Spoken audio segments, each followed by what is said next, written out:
Attention, everyone. This is an emergency broadcast. The unpleasant noise you are about to hear coming from your radio is not a mistake. Please do not turn off your radio, but turn up the volume on your receiver as high as it can go, so that you can make the sound we broadcast as loud as possible.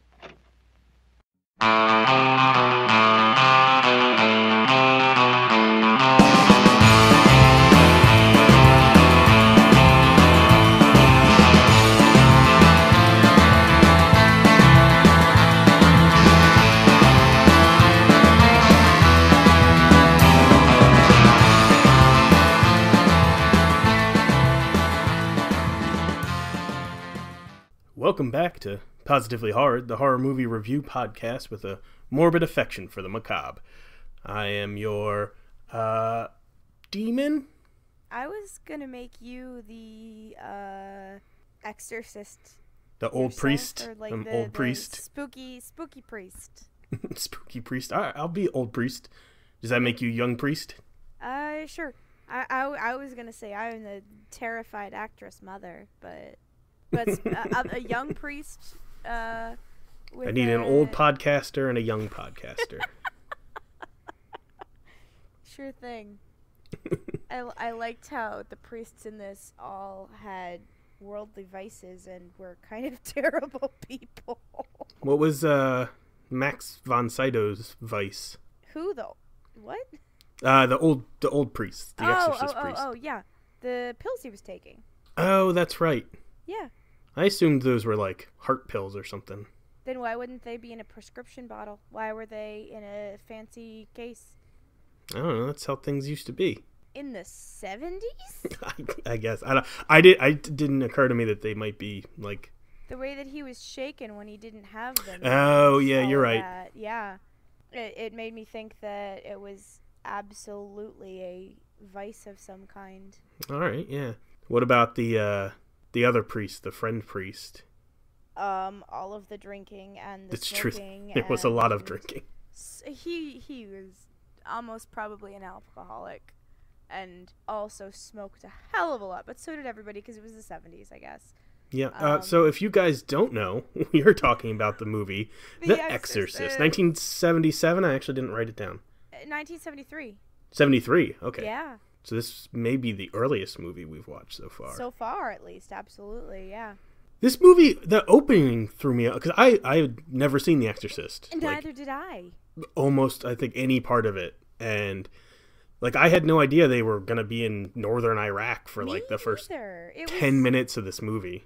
Honestly, like, the way that everything sort of built up, it's the way that a lot of these older movie conventions seem to be, is that there's a slow build. Mm-hmm. Like, yeah, I've noticed that. The actual conflict doesn't really occur until much later on in the movie, because so much of it is devoted to setting the scene and making sure that the audience understands the world that we are in and the stakes. Yeah, which I actually wrote down, because for a while there wasn't, I don't know, there lacked tension for me. Yeah. Because there was no menace, like, other than the mention of rats in the attic from, like, hearing something, but, like, other than that, there was no reason to think, other than, you know, knowing what the movie was about, like, anything was going to happen to anybody, like. Right. It was kind of, I don't know, the whole build up, the setup was a little jumbled, but I think it was intentionally so, you know, because at first I was like, how are all of these three disparate stories going to come together? Yeah. You know, because the whole thing with Marin in Iraq is completely separate from Father Karras. And yeah, I kept waiting for, like, his mother, everything with the McNeils, like, they all seemed so completely separate. And yeah, I kept waiting for that idol thing he found in Iraq to come back, and it, like, for the why did Reagan get possessed? It was kind of weird. Yeah, that was my biggest question too, is why Reagan? And I mean, the only real answer to that I have is that she contacted whatever did end up possessing her through the Ouija board. Yeah. And that was like a really offhanded scene that was almost kind of a throwaway, is that she was talking to Captain Howdy through the Ouija board. Why is it always a fucking Ouija board with these things? Why is it always a Ouija board? Because you can buy them at Toys R Us. Well, not anymore. Toys R Us is dead. You could talk to Toys R Us on a Ouija board. I don't like that. The Toys R Us is dead. I don't like the concept of talking to fucking Jeffrey the Giraffe through a Ouija board. I'm not cool with it. You should have bought more toys. No. I know a little too much. I know somebody who used to work at Toys R Us who has some wild stories about the guys that they put in the Jeffrey the Giraffe costume. I don't think anyone in a mascot costume has ever been good. Okay. Yeah. But yeah, no, back to the Exorcist. we should actually like sit down and summarize. Yeah, well, that's what we were getting movie. into. So yeah, there's this priest whose name we don't know yet, I don't believe, and he's at a excavation of a temple in Iraq, and he finds this weird little demon idol, and he just spends a lot of time staring at it quietly. We see a statue of it. I guess the internet told me that demon is Pazuzu, but that is not mentioned. That's what the internet told me as well. You do not ever learn the demon's name throughout the entirety of the film, though. That's something that sort of has become like known, A, through the book that the which was film is interesting, based on, and B, through, the world of the internet focusing on like the sequels and everything. Because like I know I've heard the name Pazuzu before. I know it from stupid, terrible nerd boys who want to be edgy and worship Pazuzu and bullshit like that, because college. But yeah. But more or less, I mean, that's, you get the creepy dog growling and barking and that unsettling sound, and then it kind of just goes to the movie, to Georgetown, which the university, not the town. Yeah, not the place in Massachusetts where I'm from, but because I at first was like, oh man, Washington. Is that? Yeah, no, nobody knows that there's a Georgetown other than the one in Maryland. That's fair. Really, but there are other Georgetowns besides the one in Maryland. I got a little excited and scared at first as well, and I was like, oh god. Did you think I believe that song is called Tubular Bells? Did you think it sounded like the Halloween theme? Oh, the Exorcist theme, the iconic, like, I mean, a little bit, yeah. I was definitely reminded of the Halloween theme. That, and I think it was Halloween for the first time, because there's kids in like costumes that run by. Yeah, no, when Mrs. McNeil walks home from set, there were definitely children in costumes walking by, and it was definitely Halloween. It was just, I don't know, I thought it would come back or something, but no, it was just Halloween, just a little, I guess, establishing a time frame. I mean, I was surprised by just how long a time frame the film took, you know what I mean? Yeah, well, it's because it's a book, I think. It is a book. And it super reminded me of another horror movie based on a book, Hellraiser. I've never seen Hellraiser. I need to. I'm so bad at this. You guys, well, every time that a classic horror movie comes up, I'm just like, yeah, I haven't seen that one yet. It's because I'm. Well, that's fine. That's the point of the podcast. That's the point of the podcast. I know. Yeah, Hellraiser is based on a book, and it had a very similar feel to it, I thought. Mm-hmm. And a very, like, where the supernatural thing is almost a very small, like, it's the driving thing of the story, but it's a very small part of the story. Yeah. Like, I'd say almost the main conflict is Reagan's murder, or the murder she commits. Well, I know somewhere around here, Reagan and her mom are in their basement, and that's when they find the Ouija board. Yeah. And you get this little scene where it's a really little scene, and they're. But it was creepy. I like that. It was. Kids naming a monster thing, so that Reagan says she was playing with the Ouija board by herself, and she talks to someone named Captain Howdy, which has that like creepy little kid like. I think we'll get to it when we watch some of the later Paranormal Activities. I'm sure. Because there's kids in those, and they also name that demon like Toby or something. Oh, and Mrs. McNeil is hearing noises in the house. So many weird, terrifying noises from the attic. Which was kind of interesting because it mixed... I had to keep reminding myself that this movie invented a lot of stuff. Yeah. And so it was weird that it was like a haunting movie sometimes with like the noises, but then also a possession movie. Yep. Which I thought was kind of interesting. But I guess there was nothing before this to compare it to. It's true. And that's the thing. Like, as I was watching it, like, I could tell that it was definitely just like breaking through a lot of the film conventions of the time. Like, so much of the editing was done in a way that I didn't expect and was completely unconventional, and like it definitely served its purpose, which I will get into once we break it down in the autopsy. But like, as I was watching, it was clear to me that like, oh, this is the first time somebody's ever attempted something like this. Yeah, is in this movie. And honestly, they did not hold back. They went hard. Yeah. You know, like, they were not like, oh, let's take it easy, see how the audience reacts. No, they held zero punches. I've never heard the C word used as a verb before until this movie, by the way. So, like, you know, another example of that. So, yeah, after the incident with the Ouija board, Reagan starts acting kind of strange, and it starts off like little things at first, just like her interrupting the party, and she tells an astronaut he's going to die.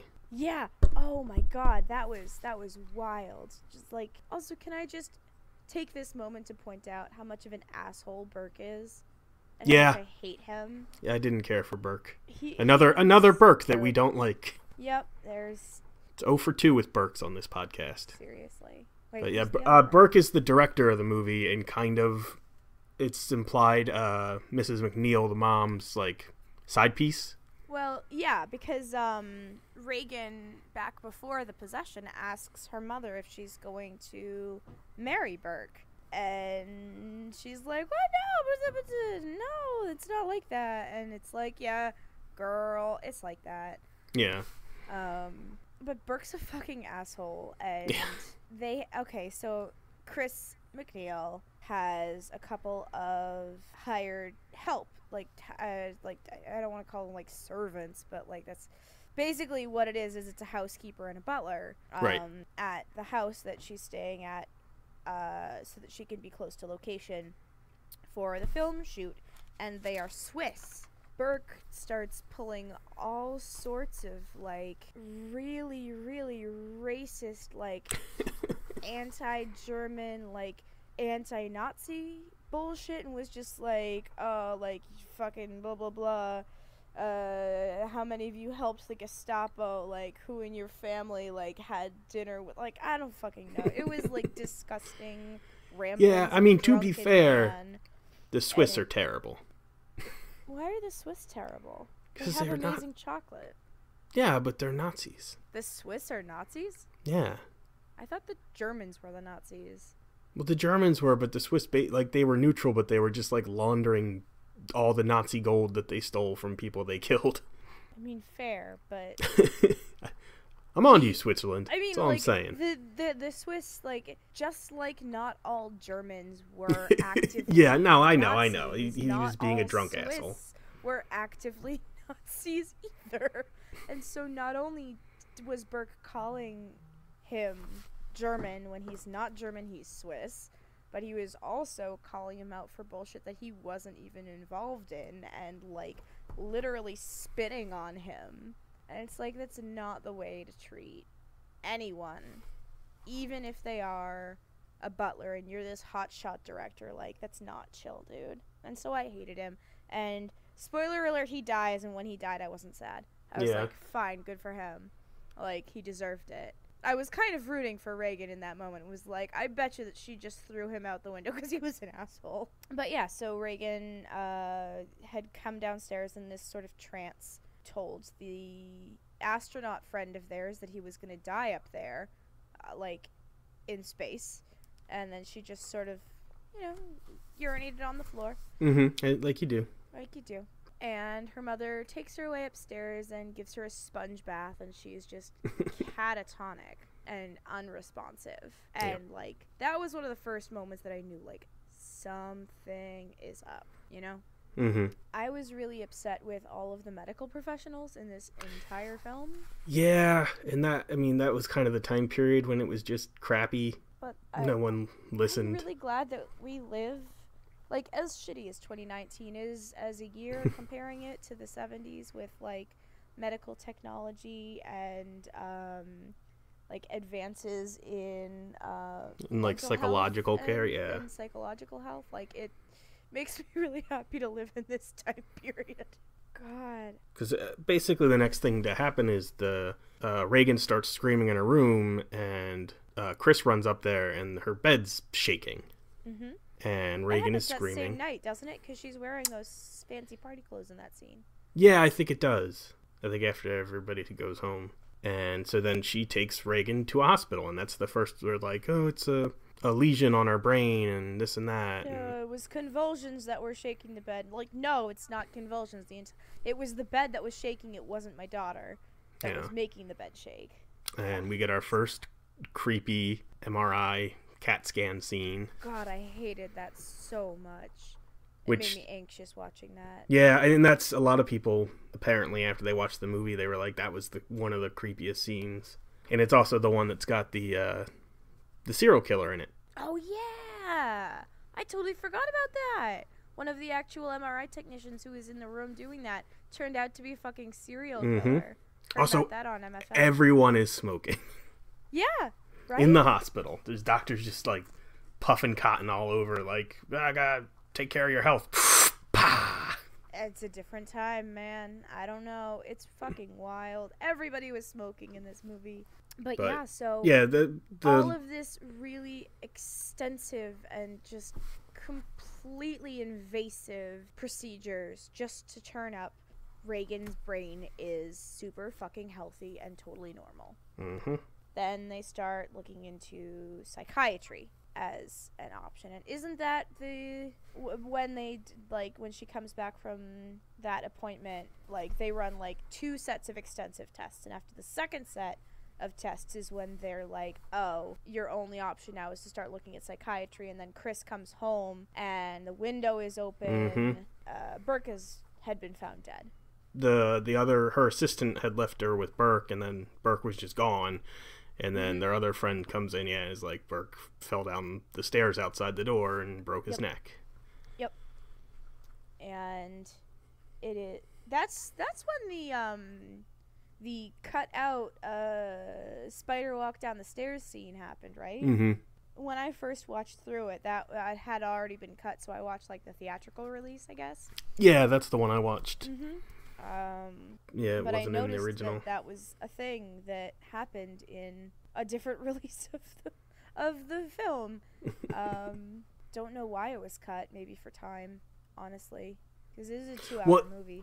Yeah, there's wires on Reagan holding her up, and they couldn't get the wires out of the shot. I didn't see them in the shot. Well, later on, they digitally removed them. That's why that would fucking got put back in. Yeah, because technology nowadays, that would do it, I guess. Cool. So, and then we get the introduction of what I think is kind of the main plot. Also, we haven't talked about Karis at all. There's a priest whose mom dies too. Mm-hmm. And he feels very guilty because he didn't live with her. I think she lived in New York. Yeah, she had been living in New York, and then he goes and he sees her. I didn't really pick up on exactly where she was staying at that point in time, but I know he did go and visit her, and he was getting on the subway, and then there was that homeless man who was like, spare something for an old altar boy, and that comes back later, because he and that dude are the only people who witnessed that interaction. Yeah. And then the demon throws that in his face later.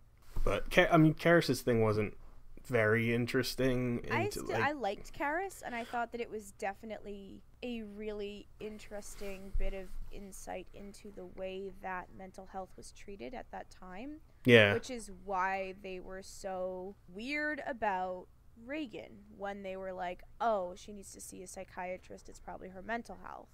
Because Karras is a psychiatrist. He has studied to be a psychiatrist. He was a priest first, and he studied psychiatry. And everybody's telling him, like, oh, if he had left the priesthood, he'd be like a famous, like, the best and most famous psychiatrist in the world right now, because that's how good at it he is. Yeah. And his mother, having been hurt, ends up getting put. I don't know why they fucking put her in there, but her brother apparently put her in a mental institution. Yeah, so he had. She could get the physical. Yeah, therapy so that she needs. Yeah, that was like he couldn't afford a hospital, so they put her in a mental institution. So because she fell and to get medical treatment.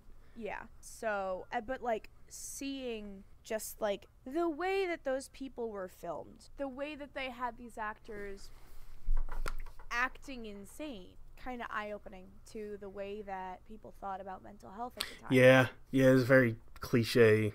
It was really cliche, and it honestly scared me a lot. Having had issues with my own mental health, and like both of us, even like we both Will and I suffer from depression and anxiety, and are actively treating that.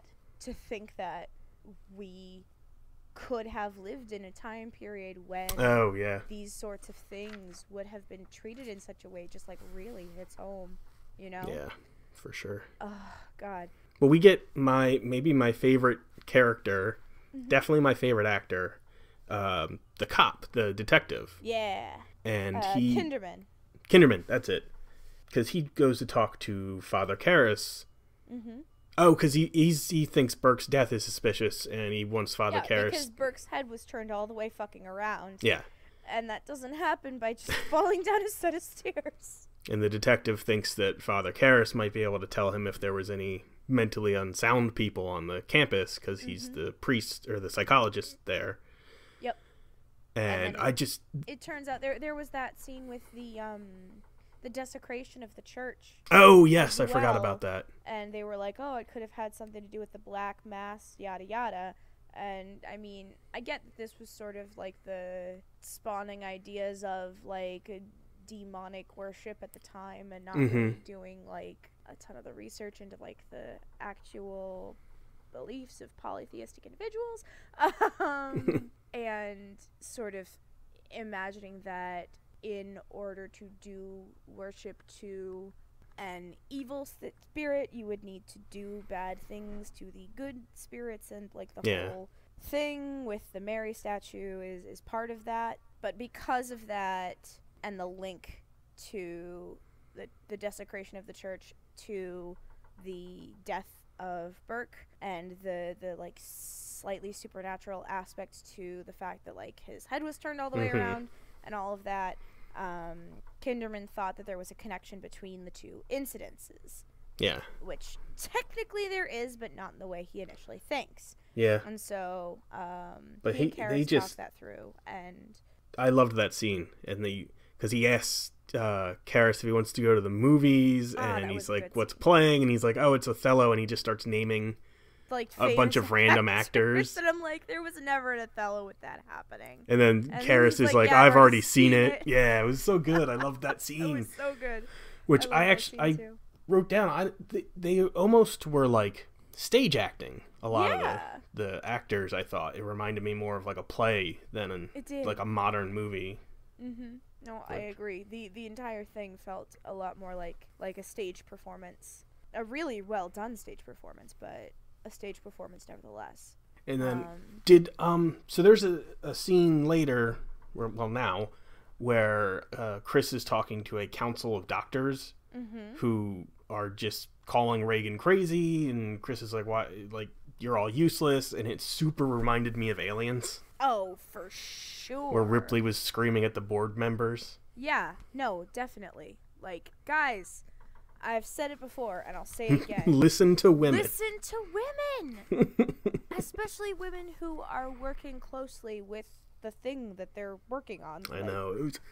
That was crazy. And then a doctor floats the concept of an exorcism. Which was weird to me. Yeah, the idea being that it's all... the doctor doesn't think it's real, but he's saying that the idea of it curing someone that thinks they're possessed would cure them just because they believe in it. Which I get. And yeah, and it was... I wrote down, it was crazy that somebody has to explain what an exorcism is. Because it wasn't a concept until this movie. I personally know, I'm not on good terms with this individual anymore, but I personally know an individual who was taken to have her demons exorcised on 2 separate occasions by her parents. That is how much this movie has changed the culture, is that, super hardcore Catholic people will actually have exorcisms done now. In the context of the movie, it was a very rare thing, and there was only this one guy who had ever performed an exorcism in living memory when they went to actually get that done from the church. The movie wasn't... Warner Brothers didn't want to call the movie The Exorcist because they were like, no one will know what this movie's about because that's not a word anyone knows. Mm-hmm. So it almost that's how rare it was. The household term. Yeah, people know and understand exactly what an exorcism is and theoretically how to perform one. And it's wild just how influential this movie has been on the culture today.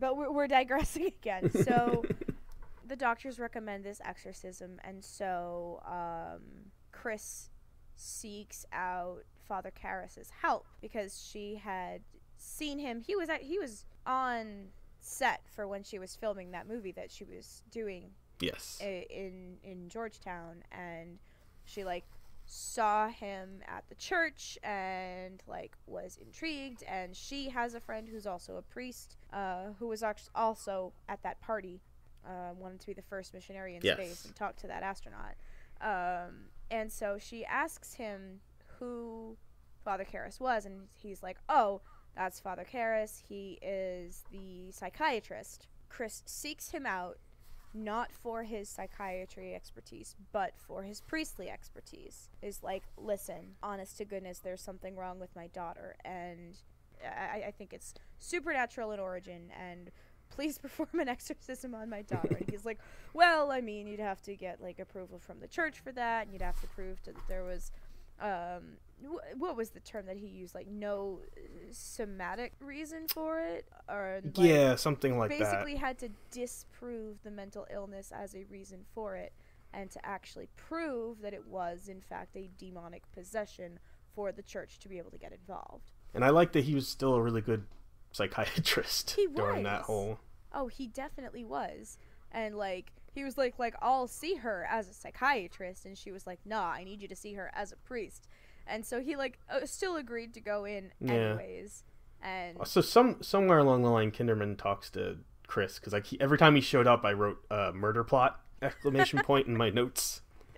Because again, the murder plot to me was kind of the movie. It was. And it's not the thing anyone remembers. So it's another one of those interesting how a horror movie evolves over time. Yeah. Yeah. So that Karras goes to talk to Reagan. There's a lot of interesting stuff because I kind of got the feeling that the demon didn't want to get exorcised, and so it knew what to do to make it look fake, I guess.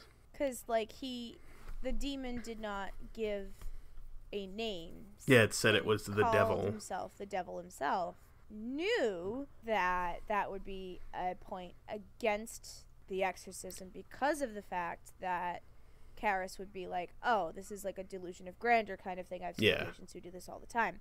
I had a feeling that holy water was going to be fake, that he sprinkles what he says is holy water, and Reagan freaks out, and then later he's like, it's just regular tap water, I didn't do anything to it, which I thought was interesting. I was curious about that because holy water is blessed, but is this maybe the power of suggestion thing? Or Yeah, could I it wondered be- about that as could well. it Like, be that because it was in the hands of a priest who said, "This is holy water," could that have been enough of a blessing to make it holy? yeah, I mean, there is a process, because also holy water has, like, oils in it and stuff. I know that, but I'm talking specifically about just, like, Yeah, I did think maybe bless it was this enough water. to Like, could think that it have was been enough holy to make water. it holy enough to have an effect on a demon? Or it was just lying, That's also true. That could be a thing, because it too. didn't... I like my thing, though. No, It's power of suggestion. it makes sense. Yeah. Which is a huge thing. Like, the power of suggestion is such a huge deal in this movie. Yeah, the movie really escalates after that, because It does. my notes get short. Yeah. Well, I mean, still within this interaction, some of the things that I think definitely make it reasonable that it absolutely was a demon were some of the tells and, like, the digs that the demon used to specifically get to Karis. Yeah. Because the demon knew things that Reagan could not Yeah, he have knew that his possibly known. mother was dead. Yeah, that his mother was dead, and used that specific voice of the old man who asked him for change in the subway. Eventually, the demon used Latin Yeah, to the prince but, like, as wouldn't well. have a conversation, which I thought was interesting. Yeah, and, like, 'Cause he- Reagan doesn't study Latin. Yeah, which is something that is a that thing that Karis she had does said not is one of the pieces of evidence is knowing a language you don't know. Yeah, and speaking in backwards English, and Yeah. specifically mentioning multiple times the name of the priest who performed the exorcism before, Marin. Because Marin is the name that gets said repeatedly on that tape recording that he got. Did you notice that? Yeah, Yeah, like, it blew my mind. But yeah, which I thought was cool, a cool little scene when he takes it to the audio guy and he's like, "Yeah, it's backwards English." and then he plays it backwards, and it's just like, holy shit. Well, it says we need time, which I thought was Mm-hmm. interesting. So I think that's why I like my theory that the demon was trying to make it look like a fake possession, because it wanted, Mm-hmm. I guess, more time to become more powerful. Right, that makes sense. You think this was the same demon that Marin exorcised before? I mean, I didn't before, but I did a little bit research, and yes, it is. Oh, well, It gets mentioned apparently in one of the, like, sequel things, or, like, specifically in the books. there we go. See, I don't want to count Pazuzu- the other movies. I did a little bit of research for this one. So Pazuzu had actually been the demon that possessed the boy in Africa that Marin exorcised before. Okay, is that from the book? Pazuzu is already familiar with Marin because Marin exorcised Pazuzu in his previous exorcism. And you get that feeling anyway, because the demon, I mean, it knows his name. Yes. And But they get church approval. They did. Karis comes around, and the church is like, "Fine, send Max von Sydow." I loved that Karis was still not quite sure. Mm-hmm. Yeah, And he was very like, cool. I cannot say that I know for sure this, but I can give you this evidence and say that it meets the requirements for getting an exorcism. Yeah, I So- liked that too. It was really good. He's a good boy, Karis is. They head on over and kind of like everything that everybody knows about The Exorcist, like all the tropey stuff, like it's all in this like 10-minute span of the Yeah. movie. The pea soup and the head spinning around backwards and all the Yeah. stuff that Reagan says. Mm-hmm. Everything like that's what everybody knows is this like 10-minute exorcism scene. Yeah. And the power of Christ compels you. Oh my god, I did not expect them to say that the amount of times that they did in this movie, and now I understand the trope. Oh my goodness. Wow, Yes. yeah, all sorts of terrible things. And I think it was very interesting that the demon refused to break the bonds on his own because it was, quote, too vulgar a display of power. Oh yeah. Unquote. Thinking about all of the vulgar things that this demon is already doing to this poor child's body, like, breaking some bonds, like, that are holding it down. Like, that's not a vulgar display of power compared to fucking throwing a man out a window to his death. Yeah. And, like, making shit fly around the room and, like, all that jazz. But so it goes. Oh God. But yeah, it seems to kind of work. It calms Reagan down, or like makes her pass out, and then they take a break. yeah, and Karras fucking loses his mind. Yeah. Because the thing keeps impersonating his mother. And it's driving him crazy because that good old Catholic guilt. Yeah, and so Max von Sydow tells him to wait outside and that he'll do the next round on his own. There's a lot of noise, and then Karras goes in, and Max von Sydow is dead. Super dead. And he tries to do the worst CPR I have ever seen. He just throwing your fists down on just the guy's punches chest. his chest a bunch. I was like, no, it's not how it works. Having been trained in CPR, that is the opposite of how that works. That is also, not Kinderman's back. Because I wrote Murder Plot again. Yeah. He shows up during the exorcism. Mm-hmm. Which was incredibly useful because at that point, the demon possessing Reagan's body starts to attack Karras, and Karras is Karras tells him to take him. Yeah, take me, leave her, take me. Which I thought was weird that it did. Yeah, right? Like, I would think a little girl's like a better get for a demon. Especially because, like, the demon specifically said earlier, like, we'll leave her when she's rotting in the ground. I was a little confused by why he took the priest so willingly. Like the bait, yeah. Because then he threw himself from the window and killed himself to get rid of the demon, which was not how I thought they were going to get rid of him. Yeah, I didn't know how this movie would end, so. Fully surprised. I truly and 100% thought that the demon went into Karras for a short period of time just to throw him from the window, just to have enough power over him to throw him from the window and get rid of him, and then was going to immediately go back into... Yeah, you think he'd just float right on back. Like, it wouldn't matter that its host died. Because of that, like, flash, the face, and then it went back to Karras' face. I was like, that was just enough to, like, get at him. Yeah, I mean, I don't know. I don't know how demons work, so... Maybe the sacrifice was enough to get rid of it. Maybe. And he's still alive, but he is very, very clearly mortally injured by falling down. Yeah, he took a tumble down the murder stairs. Yeah. Those stairs have killed. Murder stairs. Yeah, have killed everybody. Seriously. All two people.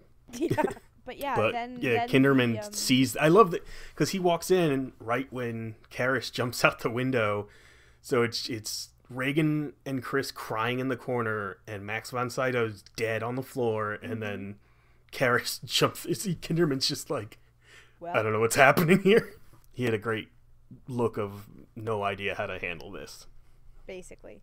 But yeah, and then the demon is gone, and it just sort of fast forwards to like a while later, and they're packing up the house to go back to LA, and Reagan does not remember anything. She was basically just lost like several months of her memory and is totally fine. And then they leave and everything's a-okay. It was a weird little ending. It was. This whole movie was kind of weird. Like, a good weird. Yeah, well that's what I said that to you, that I didn't think it was a terribly frightening movie. No, it wasn't. But it was really well acted. It was incredibly well acted. Oh my goodness, that little girl was insane. She was so good. Well, she also, her voice actor, because that's not her. But that's not her voice. They had this other woman. I guess if we get into Autopsy Style.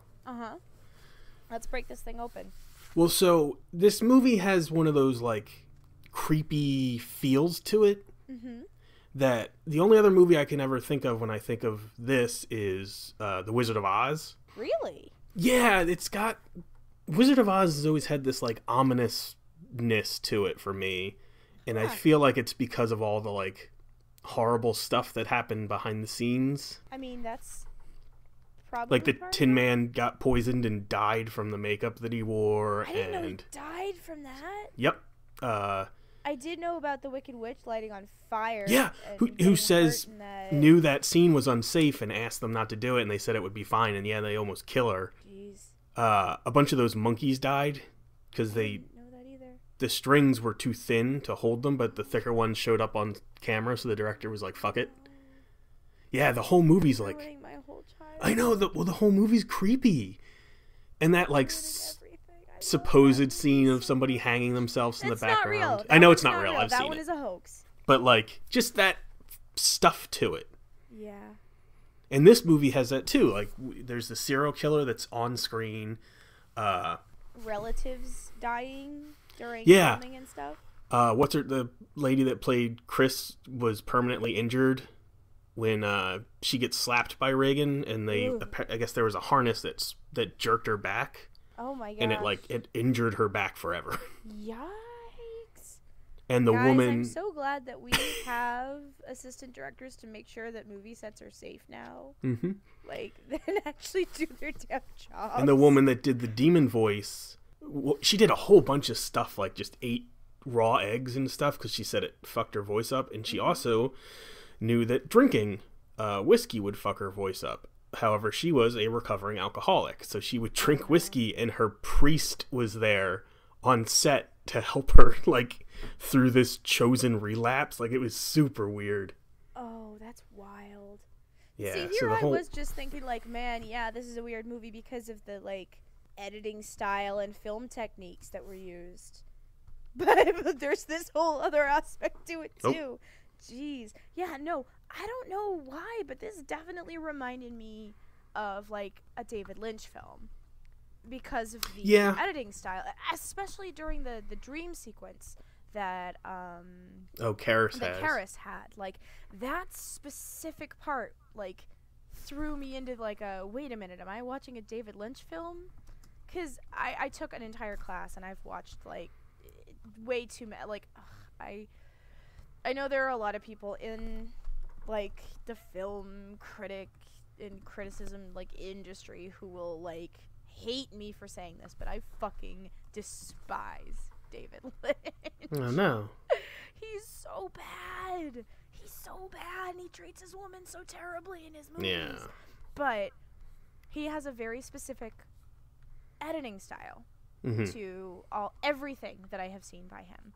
And this dream sequence totally fell right into that, honest to goodness, with the rapid cuts between, like, Karras and his mother, and all of a sudden she's turning away from him and going back down the stairs, and, like, the like, intermittent cuts with the demon face and all of that. That whole entire sequence just was so bizarre to me, and it was, like, enough to pull you out just a little bit and make you think, like, there's some weird ass shit going on. I don't know. It was so bizarre, and I definitely appreciated it. It definitely was, like, as unsettling as it was intending to be. But it was very odd to me thinking about how like, the conventions of movie filming and editing are. And there are specific conventions that you conform to when you want someone to stay in your movie, and you do not want to break their suspension of disbelief. And you do that in a way that keeps the attention of the viewer, and you don't want to do anything that is too, like, jerky in movement so that they stay in the scene. Mm-hmm. Some of the time in this movie they did that when there was, like, scenes that were very specific that you wanted to, like, have together, but all of the scene transitions and all of the weird, like, dreamlike sequences were edited in such a way that was so herky-jerky and just took you completely out of it, that you knew that there was something really fucking bizarre going on. Mm-hmm. And I don't know, I really enjoyed it, honestly. For this movie, I hate it in David Lynch, but for this particular thing, it was done in a way that still provided enough clarity that you understood what they were doing. Mm-hmm. Which helps when you're specifically trying to confuse and make your audience uncomfortable. Yeah, that's my little rant on film convention and editing in this movie. But oh god, it was wild. When I saw an R rating, I thought that it was going to be like, oh, it's going to be gory, it's going to be bloody, it's going to be scary. I didn't think that the R rating was specifically going to be for the the language and the vulgarity in the crucifix masturbation. Ugh, no, that was so bad. That was so much worse than that. There was so much more to that scene than that. It was bad. It was it was a very uncomfortable. It was not masturbation. It was basically rape. Yeah, well, I mean, yes. Yeah, it was not good, and I was not okay with it. But the actors handled it perfectly, and it was just as disgusting as it was supposed to be. Apparently, it was supposed to be in the book. It's like worse. I might not actually want to read the book. Yeah, that was something I came across. Is that the book, like not just that scene, but all over the place. The book was like disturbing. I would believe that. And they took a lot of it out. Jeez, if that was what they were left with after taking all of it out. Yeah.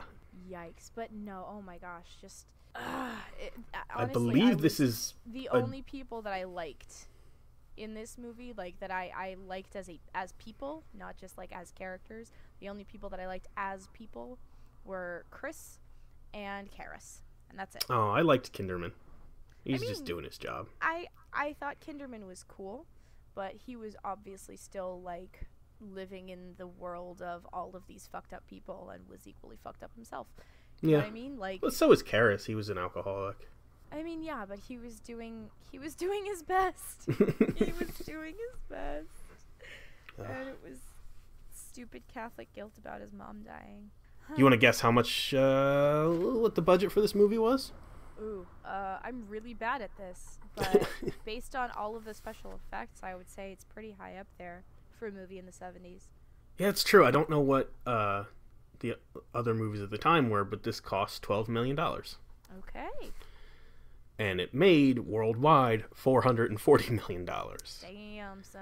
So, yeah, I mean, obviously, everybody went to go see this. That doesn't surprise me at all. My dad saw me watching it and was like, I saw this in the theaters. Like, yeah, my mom also shared that she had seen The Exorcist in theaters. Yeah. He said he was super creeped out by it. Like, obviously, it's the first movie of its kind. It's so...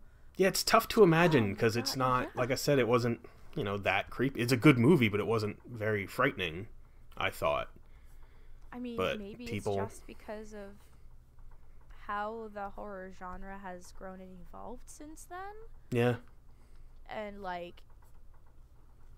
because it was the first, like...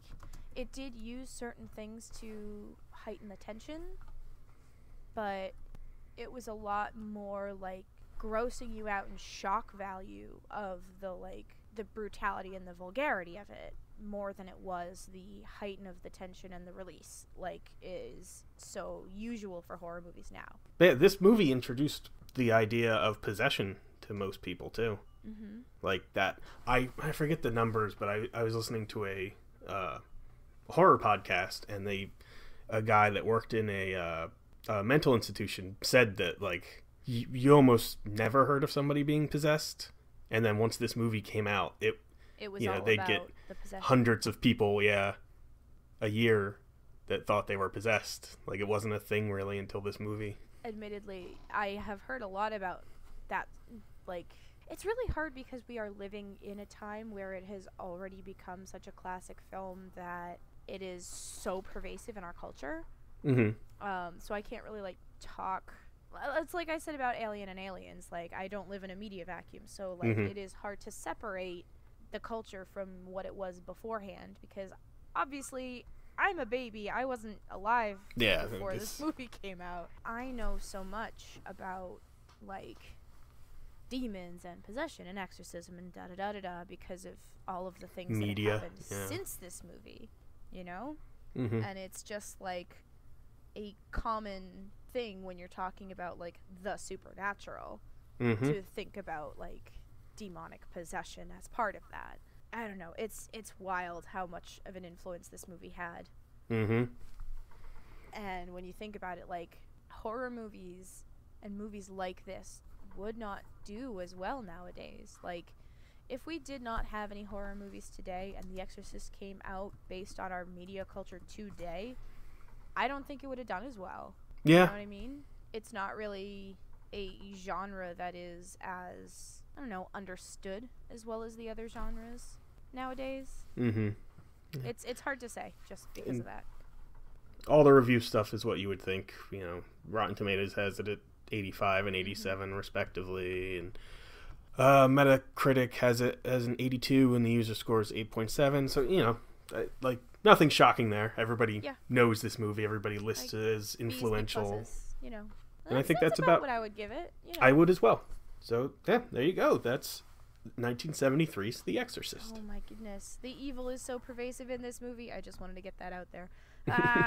Everyone is evil. Everybody is terrible. Everyone is shitty. And everybody has some influence of the demonic in them. Not just Reagan. It's just subtle because people are inherently assholes. It isn't. There's not many good people in this movie. There really aren't. That's why I hate them all so much, is because they're all terrible people. But yeah, so that's my takeaway from The Exorcist, is that do you have your bones? You don't have to be totally evil as a person to be, and you don't have to be possessed by a demon to be a really evil, terrible person.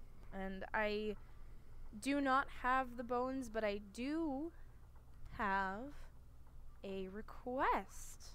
Oh. So next week, we would like to have our first guest on the show.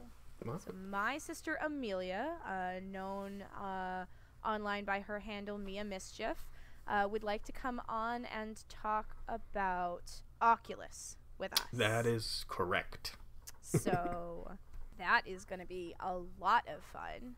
She says it's her favorite, and it is on Netflix, so we can both watch it and be prepared to talk about that for next week. Very good. I'm super excited about it, honestly. I don't know anything about it, but if Amelia likes it, then I'm down, because she is just as much of a horror freak as the rest of us. Awesome. Well, there you have it. Next week, we will be talking Oculus with our very special guest, Mia Mischief. And just remember, guys, there's a lot of weirdos out there. So we're not alone. All right, see you next week. Bye. Stay safe. Please stay safe.